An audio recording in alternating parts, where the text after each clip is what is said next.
कक्षा 10 हिंदी क्षितिज आत्मकथा रचनाकार श्री जयशंकर प्रसाद। जयशंकर प्रसाद जी का जीवन परिचय। बहुमुखी प्रतिभा के धनी जयशंकर प्रसाद जी का जन्म वाराणसी में सन 1889 में हुआ था।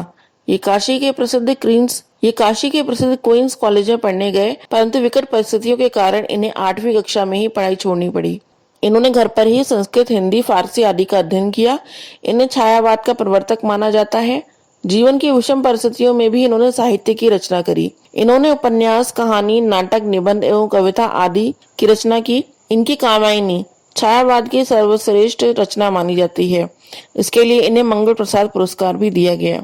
देश के गौरव का गान, देशवासियों को राष्ट्रीय गरिमा का ज्ञान कराना इनके काव्य की सबसे बड़ी विशेषता रही है।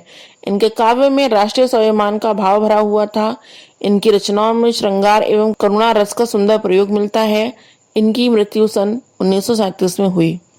श्री जयशंकर प्रसाद द्वारा रचित आत्मकथा कविता का सारांश इस प्रकार है। जयशंकर प्रसाद जी के मित्रों ने उनसे आत्मकथा लिखने का निवेदन किया, जबकि जयशंकर जी अपनी आत्मकथा नहीं लिखना चाहते थे। इसलिए उनके मित्रों के निवेदन का मान रखते हुए प्रसाद जी ने इस काव्य की रचना की। इस काव्य में उन्होंने जीवन के प्रति अपने अनुभव का वर्णन किया है। उनके अनुसार यह संसार नश्वर है, क्योंकि प्रत्येक जीवन एक न एक दिन मुरझाई हुई पत्ती सा टूटकर गिर जाता है।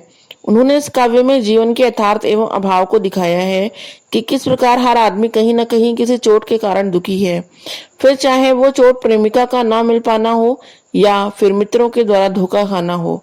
उनके अनुसार उन्होंने कोई ऐसा कार्य नहीं किया जिससे लोग उनकी आत्मकथा सुनकर वाह वाह करेंगे। उन्हें तो लगता है कि अगर उन्होंने जीवन का सत्य सबको बता दिया तो लोग उनका उपहास उड़ाएंगे और उनके मित्र खुद को दोषी समझेंगे। कवि के अनुसार उनका जीवन सरलता एवं दुर्बलता से भरा हुआ है और उन्होंने जीवन में कोई महान कार्य नहीं किया। उनके अनुसार उनकी जीवन रूपी गगरी खाली ही रह गई है। इस प्रकार हम कह सकते हैं कि प्रस्तुत पंक्तियों में जहाँ एक और कवि की सादगी का पता चलता है, वहीं दूसरी ओर उनकी महानता भी प्रकट होती है। जयशंकर प्रसाद जी द्वारा रचित आत्मकथा कविता इस प्रकार है। मधुप गुनगुनाकर कह जाता कौन कहानी यह अपनी, मुरझाकर गिर रही पत्तियां देखो कितनी आज घनी। इस गंभीर अनंत नीलिमा में असंख्य जीवन इतिहास, यह लोग करते ही रहते हैं अपना व्यंग मलिन उपहास।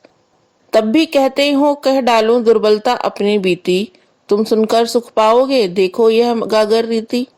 किंतु कहीं ऐसा ना हो कि तुम ही खाली करने वाले, अपने को समझो मेरा रस ले अपनी भरने वाले। यह विडंबना अरे सरलते तेरी हंसी उड़ाऊं मैं, भूले अपनी या प्रवंचना औरों को दिखलाऊं मैं। उज्जवल गाथा कैसे गाऊं मधुर चांदनी रातों को, अरे खिलखिलाकर हंसते होने वाली उन बातों को। मिला कहाँ वह सुख जिसका मैं सपने देख कर जाग गया, आलिंगन में आते आते मुस्कया कर जो भाग गया।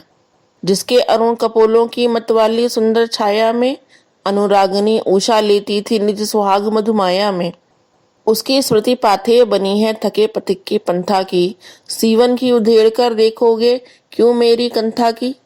छोटे से जीवन की बड़ी कथाएं आज कहूँ, क्या ये अच्छा नहीं कि औरों की सुनता मैं मौन रहूं। सुनकर क्या तुम भला करोगे मेरी भोली आत्मकथा, अभी समय भी नहीं थकी सोई है मेरी मौन व्यथा।